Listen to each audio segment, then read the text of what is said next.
Well, g'day folks, thanks for coming along today. Today we're going to be talking about the issue of origins, where we came from, the book of Genesis, some of the ills we see in our society today, and as Christians, how we can help to overcome some of those problems. But the reality is, before we start to deal with any issue out there, we need to understand why and how it has come about. What's its origins? What's underlying it all? Otherwise, we're just going to be dealing with the symptoms of the problem. And if you like, what I've done is I've represented this issue here today like two trees. You can see the trees. We have this tree of humanism and the tree of Christianity. And you can see the fruit there on the tree of humanism.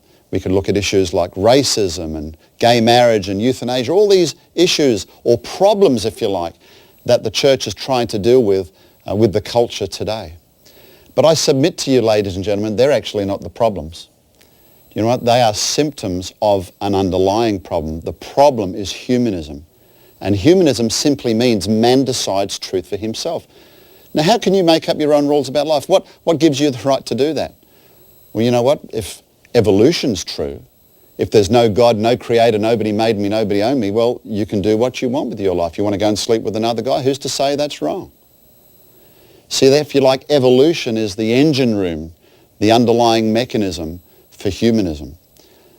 And those problems, well, as I said, they're just symptoms of the problem. And conversely, you can see there the tree of Christianity. Now, our knowledge about God being creator, the Lord Jesus Christ, our Savior, comes from the Bible, predicated on the knowledge that God's word is truth.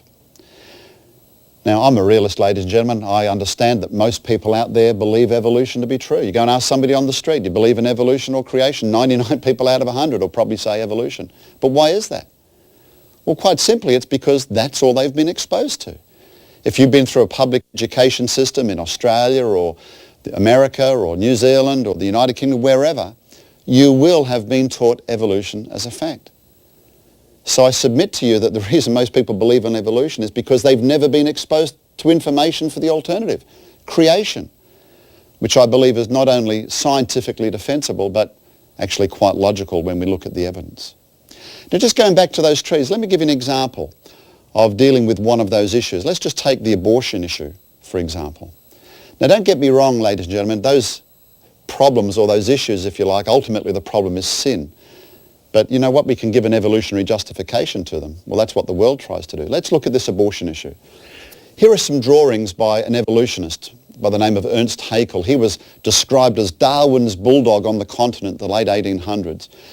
And he sketched these diagrams to show that human beings, you can see on the end there, undergo, if you like, an evolutionary throwback to our fish stage while in the womb, and we're similar to all of these other creatures.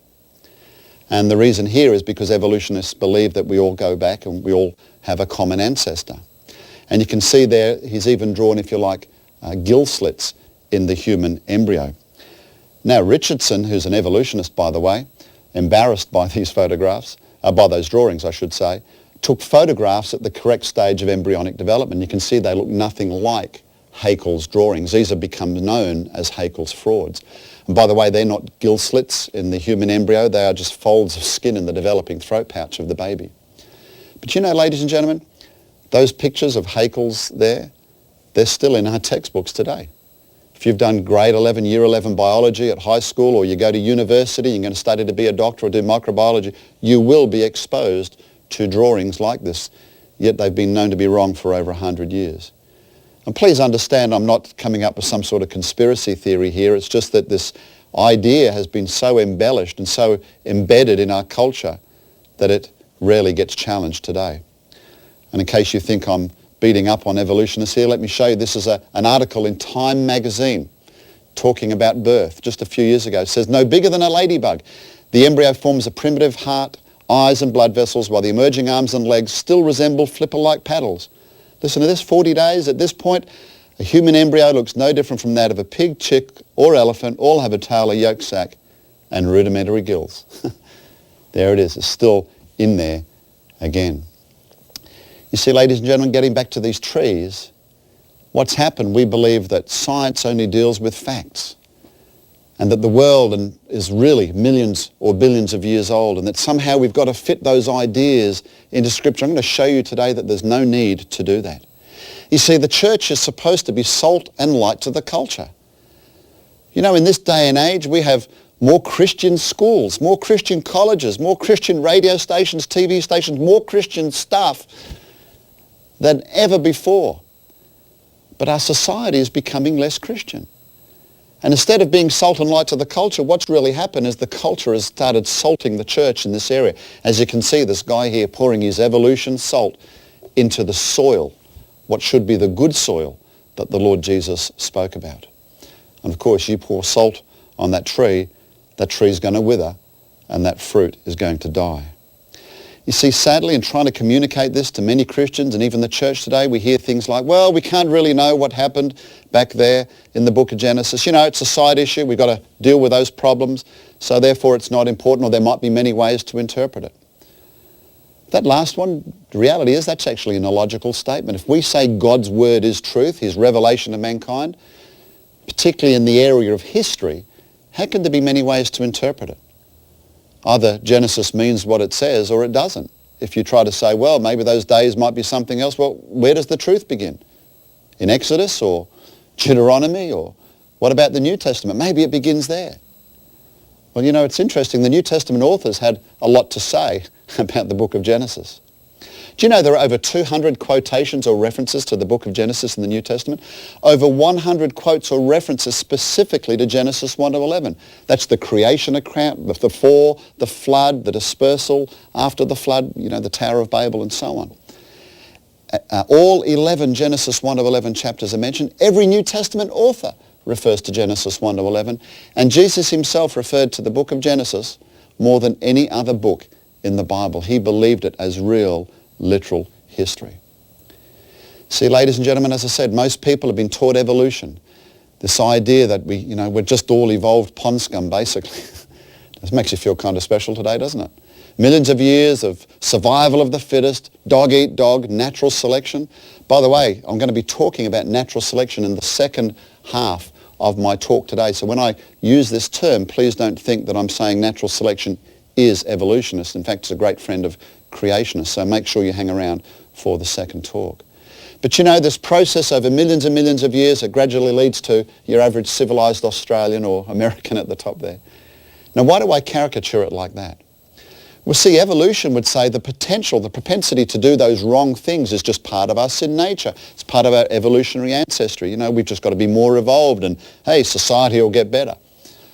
Actually, do you see society getting better around you today or worse? But you know, the Bible's history would say the potential to do those things is part of our sin nature that we inherited from the first man and first woman. So if the Bible's history is not true, how do you account for sin? Well, evolution has an answer to that. Here's an article recently in Focus magazine, a British magazine that goes all around the world. It's very popular. And they say, why nature wants you to be bad. You are born to sin. Well, I'll agree to that, but if they have a different reason for why that's the case. And they even list the 7 deadly sins and give an evolutionary justification for each one. See, folks, if we accept the world's science in this area, those ideas are going to have consequences. Heard that expression before? Well, let me give you an example. I'm going to show you a quote by a very well-known Anglican bishop in the United Kingdom. And I just want to say before I show this, I'm not having a go at the Anglicans here. We get to preach in some good Bible-believing Anglican churches. But this is what you would read in the Anglican confirmation notebook that is used in many Anglican churches. This is a quote by Bishop Hugh Montefiore. And he said that the Garden of Eden is a myth. From the viewpoint of anthropology, it is exceedingly unlikely there was a first man and woman. He goes on and says, human beings are the result of evolution shaped by natural selection. Self-centeredness and aggression were essential at every stage of evolution, and human beings naturally inherit this self-centeredness which he called original sin. So he's blamed it on our genes, genetics, rather than what the Bible would say as being part of our sin nature. But it gets worse. He says, what the cross is not is the Son standing in my place to take the punishment that I ought to have. Such a view is immoral. In any case, no one person could suffer the whole world's punishments. I'll let you digest that for a moment. Because he's just destroyed the gospel, hasn't he? Yeah? Well, can you imagine if you believed that, your church believed something like that? You know, you went outside the church and went out into the street and you said, hey, believe in Jesus. Come on, be saved. Come to church. Well, actually, why would they want to come inside the church? You're offering them nothing better inside the church. They've already got outside. You know, come to Jesus and have millions of years of death and suffering. It'd be exciting, wouldn't it? You see, if we adopt those ideas, you could see why the Bible would be viewed as increasingly irrelevant to the world out there. See, ladies and gentlemen, what he's done, that bishop, he's adopted what we call a non-Christian worldview. That worldview word is a bit of a buzzword. It's been around for years now, and we use it a lot, and we hear it a lot in Christian circles. What is it? Well, it's like a set of glasses or a filter or a framework. A worldview is what you use to interpret your world, all of reality around you. And as I said, he's adopted a non-Christian worldview that says death, bloodshed, disease, suffering's been happening for millions of years, and that's what's led to man's existence. You know, folks, everybody develops a worldview. Once you reach an age of understanding, you develop a worldview, and your worldview primarily is made up by where you think you came from. Think about that. Where you think you came from. If you think that, hey, you're nothing more than just an evolved animal or something like that, you know what? We shouldn't be surprised if people act like it, right? But if you believe that God is creator, then he created you with a purpose. There is meaning and purpose to your life.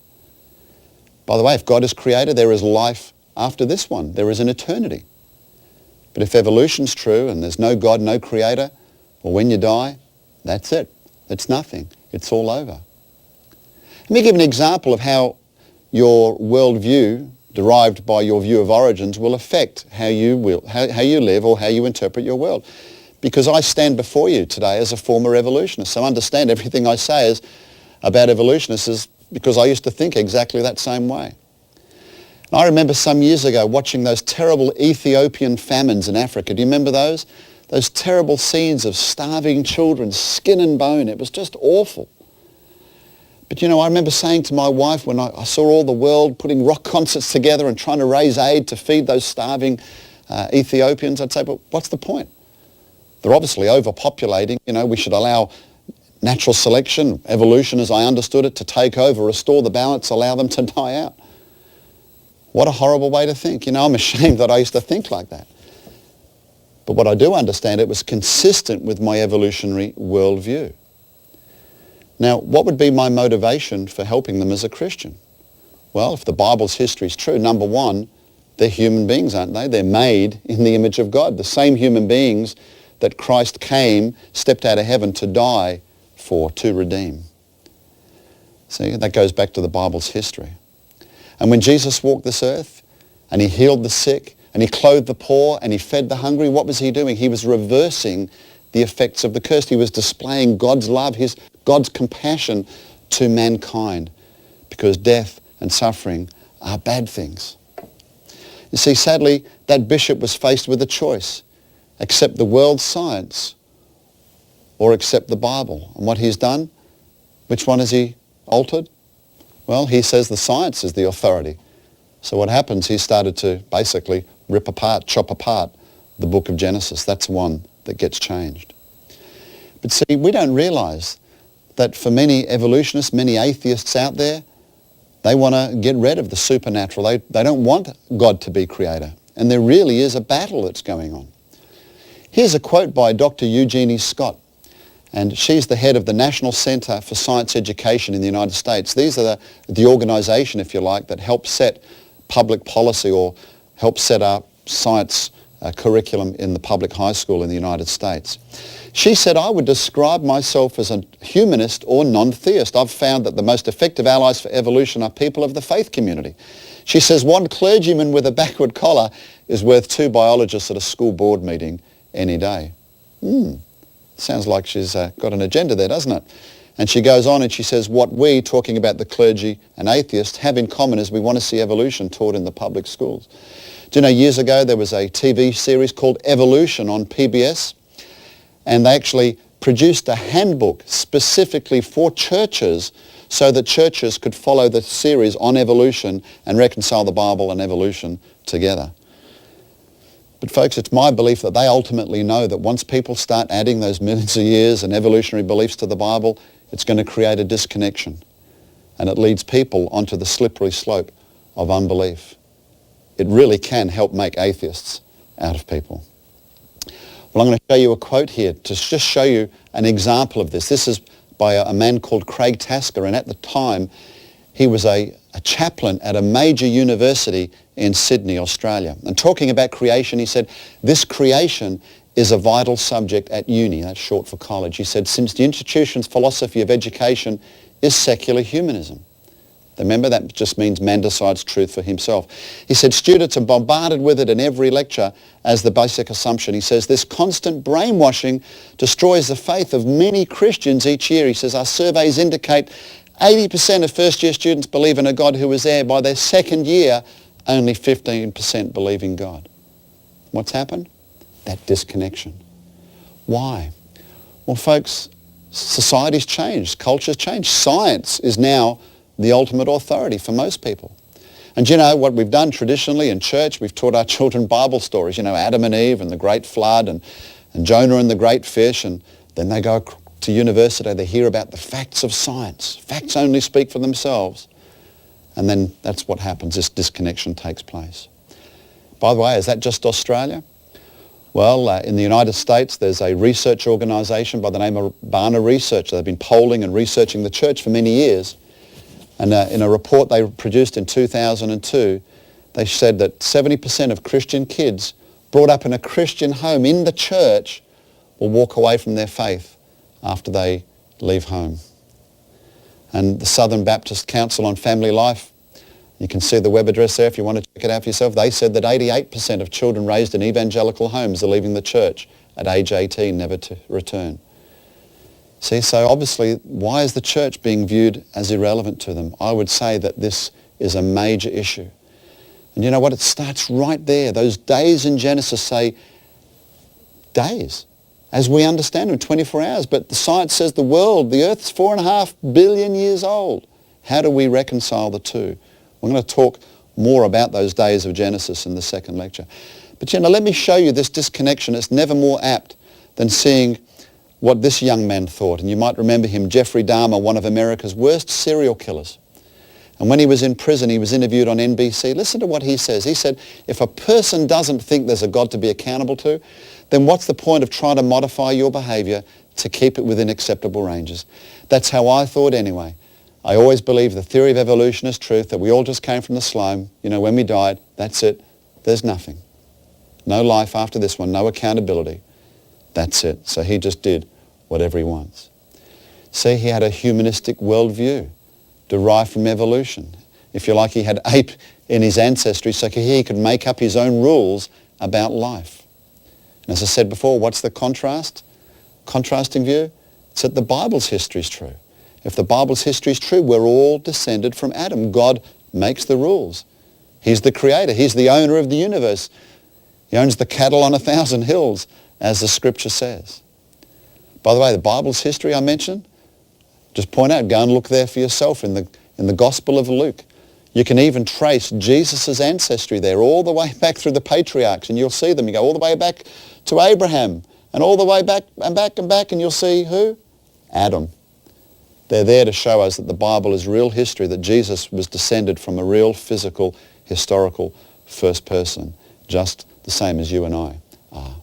And in talking about these moral issues, let me show you a quote now from Professor Richard Dawkins. Just before I show you, let me tell you who he is. Professor Richard Dawkins, probably the world's most rabid anti-creationist on the face of the planet today. He's written lots of books, Amazon bestsellers. He, if you like, he is the public face of evolution for the world today. And he was interviewed on ABC radio some years ago, and he said, I'm a passionate Darwinian when it comes to science, when it comes to explaining the world, but I'm a passionate anti-Darwinian when it comes to morality and politics. Well, in Australia, we'd say he's trying to have a bet each way there. Can you see that? So he wants to live in a world where the science of evolution rules, but if you like, he doesn't want the logical baggage that goes along with it. Dog eat dog, survival of the fittest. Why should we be nice to each other if evolution rules, for example? By the way, in a lot of his books, he's said that parents and teachers, if they teach children creation, he actually claims that they're guilty of child abuse. That's nice stuff, isn't it? See, ladies and gentlemen, the attacks on our faith today are coming from no greater area than this area of secular science. And unfortunately, this is what's being taught to our young children today. And some extreme cases, there are very, very tragic consequences of this. I'm sure you all remember this one. This is the Columbine High School massacre. You know, just a group of young people called the Trench Coat Mafia. I'm sure people thought, hey, it's just a nice gang of kids there and not doing any harm. But there was a very, very sinister belief system that they had, and that was this idea of evolution. And Eric Harris, one of the gang members there, he said sometime in April, he said, me and V, that was his mate, Dylan Klebold, will get revenge and kick natural selection up a few notches. And they even wore T-shirts talking about natural selection. They killed 13 of their fellow students and injured 25 others. And as we've heard, well, one shouldn't be surprised if the Bible's not allowed in school. God's going to be sadly absent there as well, isn't he? You know, in Australia, every few years they do a survey called the Church Life Survey. It's actually a census of the Christian church in Australia. And on any one given Sunday, everybody's asked to sit down and fill out these forms, and they've been doing it for many years. And what was interesting, in one graph put together by one of my colleagues in the Australian office, he showed, for example, this spike in male youth suicide that was occurring in the 1950s and continuing to increase. And property crime started to increase at the same time. Is there anything we can link that to? Where you can see the yellow line there that's going in the opposite direction. And what happens around about the same time? Childhood church involvement starts to drop off. Remember I showed you those quotes before from Barna and other places? People start to leave church. They start to forget about the roots of these things. See, let's have a look at what some of our great teachers and philosophers are actually teaching our young folk today. Here's Bertrand Russell. He says we're just a curious accident in a backwater. Peter Atkins, an Oxford professor, he says we're just a bit of slime on the planet.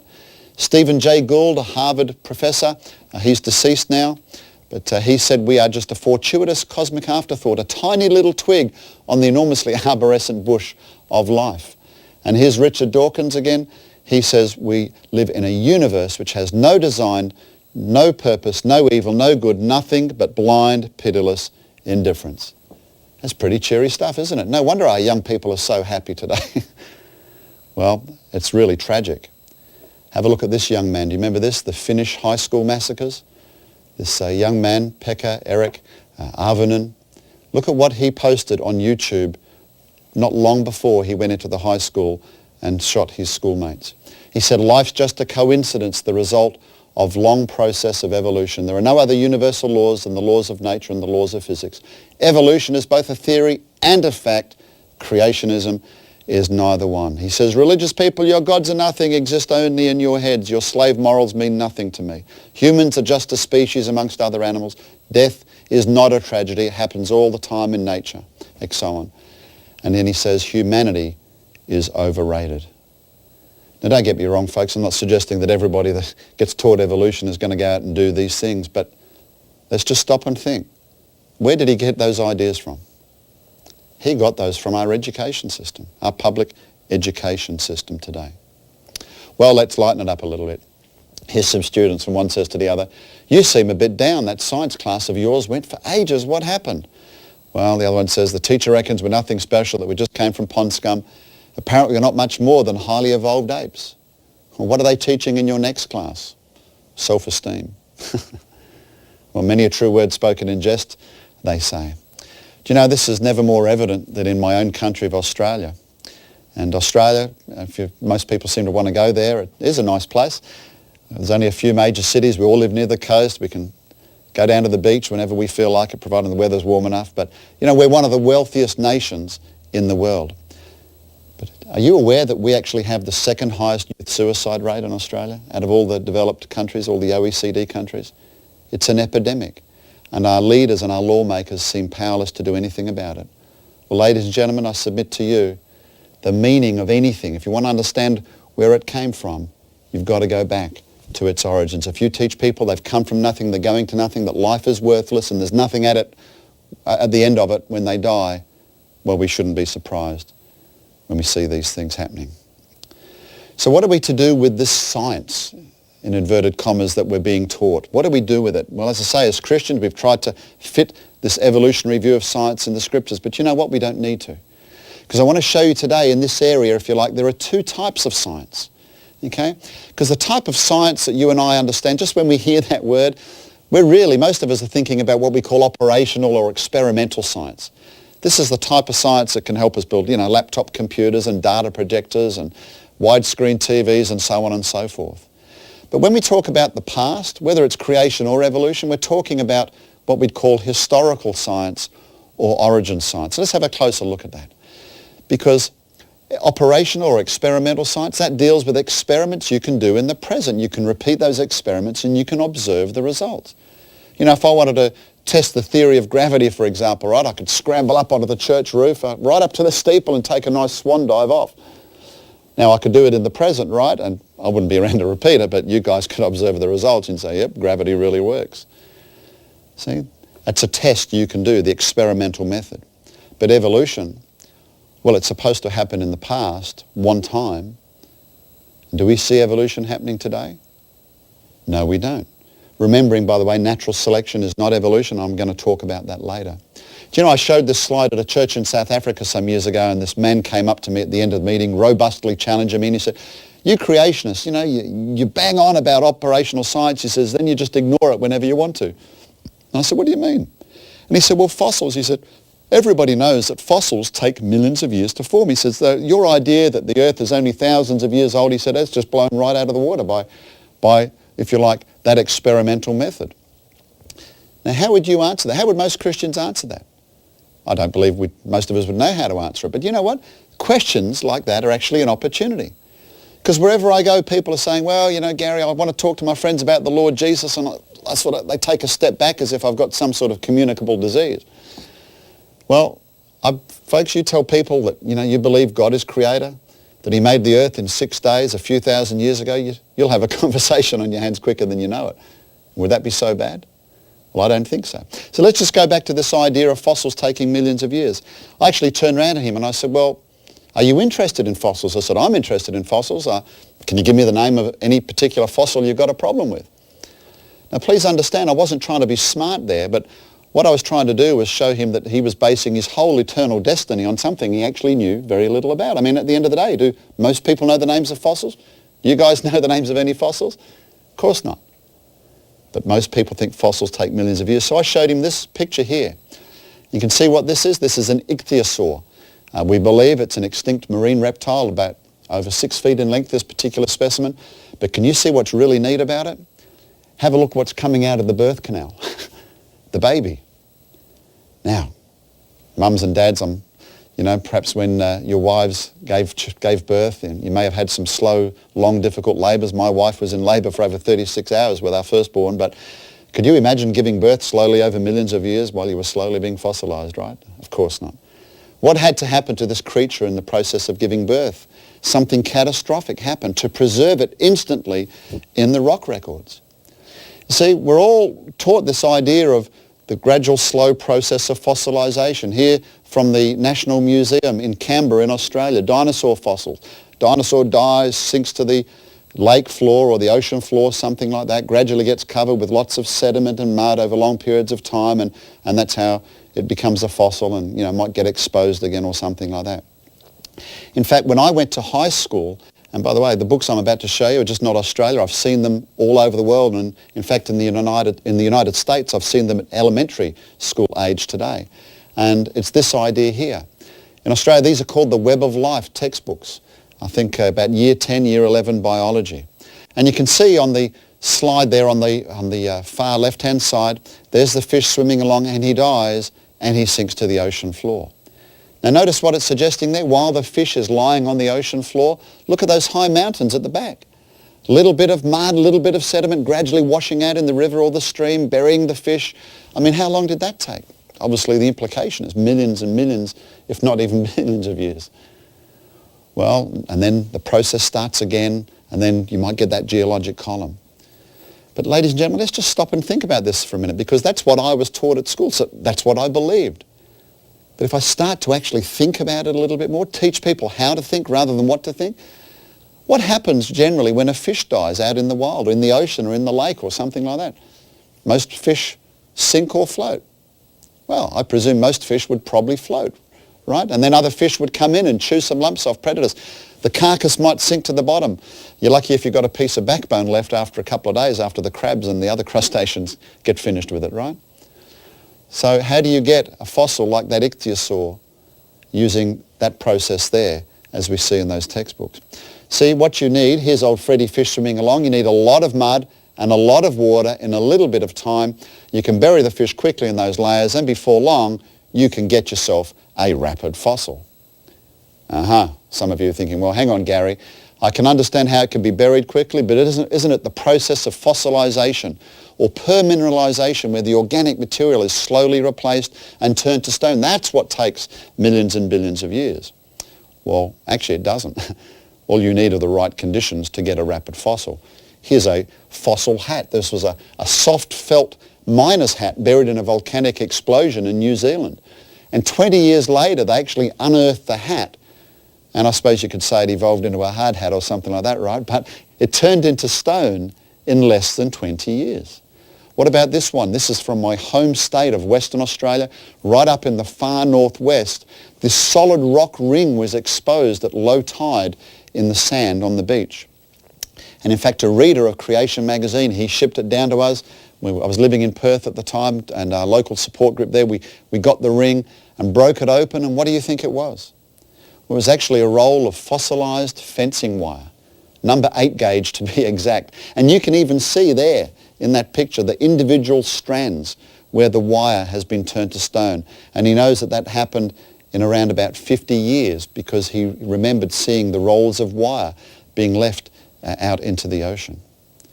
And you know what, ladies and gentlemen?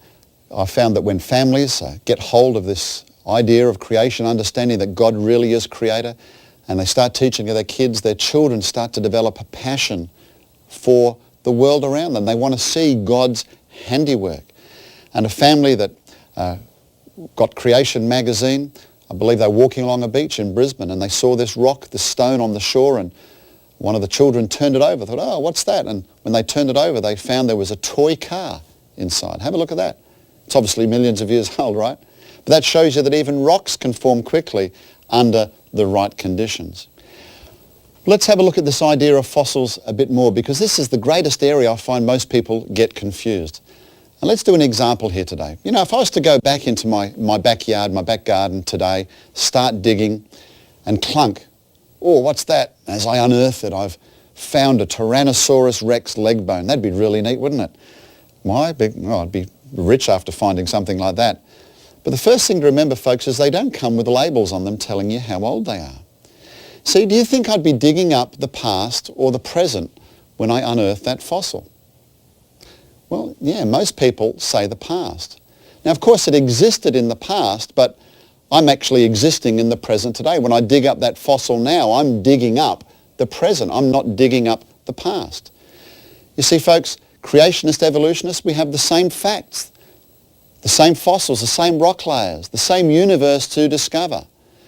But you already believe in an age of dinosaurs 65 million years ago when you dig up that fossil, so you interpret it according to your worldview or your belief system.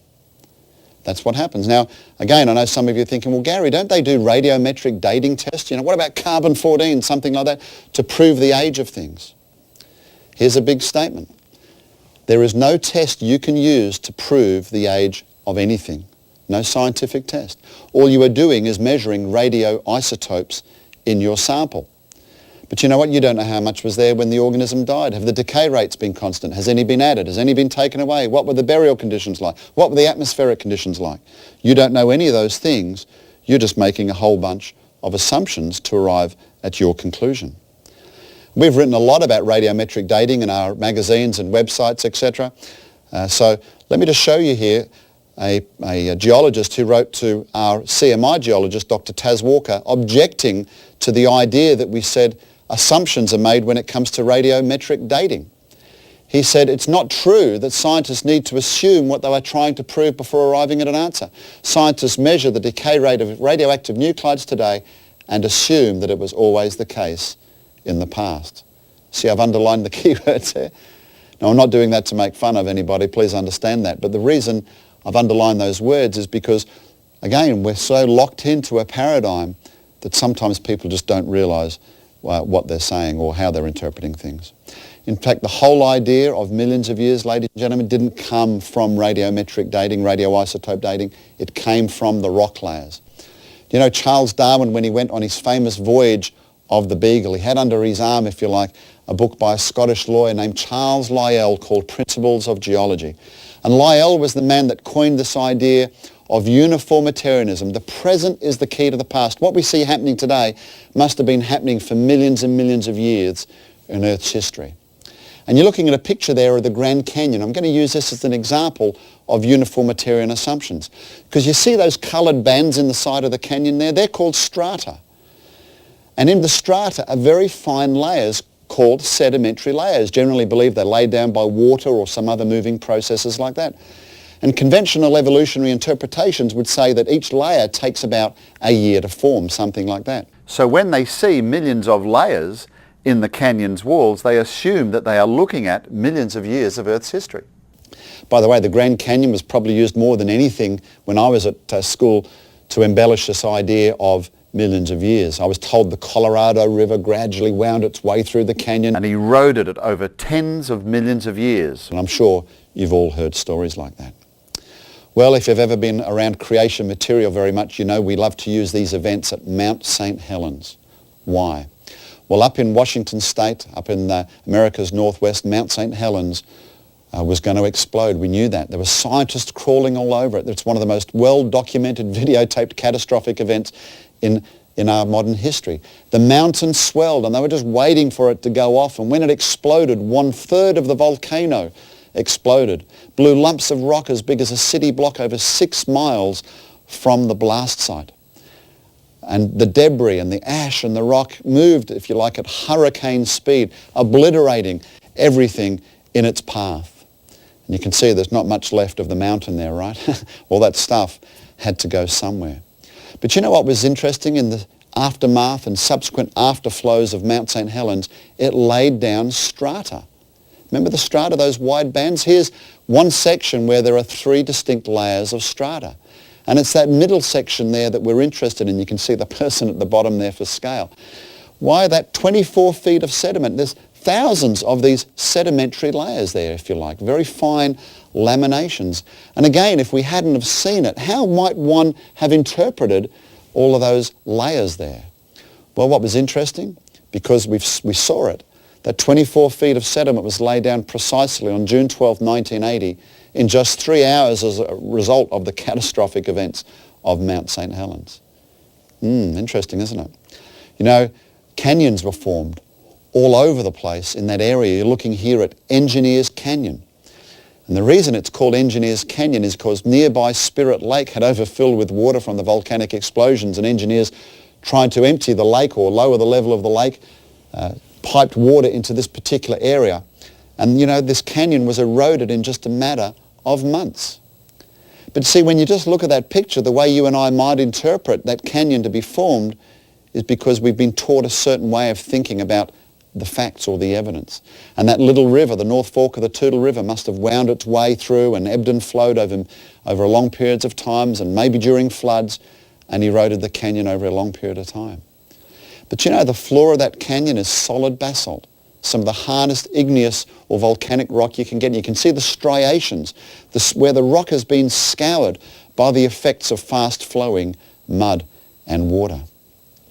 By the way, just to the left-hand side, you can see another little canyon just poking around the corner there. You know, he's actually called Little Grand Canyon. He's a 1/40th scale of the Grand Canyon. And, you know, it'd be interesting if that one took several months, but, hey, that one took less than 1 day. One day. Now, can you think of an event that the Bible describes that could account for all the thousands and thousands of meters of mud and sediment that we see all over the earth? And what do we see in those layers? We see fossils, things that were buried, that once lived or existed and have now died. An event that the Bible describes that could account for all of that? Of Noah's flood, of course. See, when you look at the Grand Canyon, what's the evidence? The evidence is there's a canyon with millions of layers in it and a river running through it. Now, the evolutionists would say, wow, millions of years of Earth's history. The creationist has the same facts and says, wow, maybe Noah's flood really ripped through here in a hurry, something like that. Same facts, different interpretations. Let's look a little bit more at fossils. Here's this idea of cow to whale evolution. This was reported in National Geographic magazine. See, apparently we evolved from the sea, went onto land, and in the case of whales, they went back to the ocean. And that's what National Geographic there reported. Well, they got very excited a few years ago when they found some fossil samples, and they called them Pachycetus, which basically means whale from Pakistan. I want you to see there that image that's reproduced there of this so-called intermediate, of this mammal going back into the ocean. And the image you see on the left-hand side is what the teachers got to see in a journal written for them. But what was the actual evidence? Well, everything they found are just those little bits of shaded skull that you can see there. And that is what the scientists showed us in their science papers, or their technical papers, if you like. So those few shaded bits of skull made their way to, if you like, that representation that you see on the left-hand side. What's interesting is some years later, remembering how Pachycetus looks on the left, they found some more fossils. So now they're actually able to make a more complete representation of what Pachycetus looks like. So you want to see what he looks like now, according to the scientists? That's what he looks like now. It's quite different, isn't it? So what happened to what was taught at school? Was that correct? Of course not, because they discovered something in the future. See, when it comes to science, we can't know everything there is to know. Tomorrow we might discover something that we didn't know today, and that changes our whole view on how the world or our scientific interpretations came to be. And I'm just going to finish this first section here just with a quote by a famous paleontologist by the name of Dr. Colin Patterson. If you like, he headed this department at the British Natural History Museum. There's actually articles on our website. And he was an evolutionist. And a creationist wrote to him and said, Dr. Patterson, in your book, you didn't mention any of these in-between kinds, these intermediates, or the missing links, as they were in your book about fossils.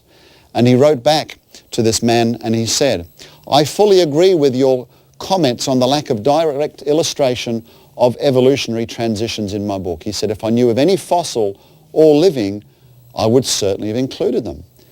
And he goes on and he says, and yet Gould, and he's talking there about Stephen Jay Gould from Harvard, and the American Museum people are hard to contradict when they say there are no transitional fossils. I will lay it on the line.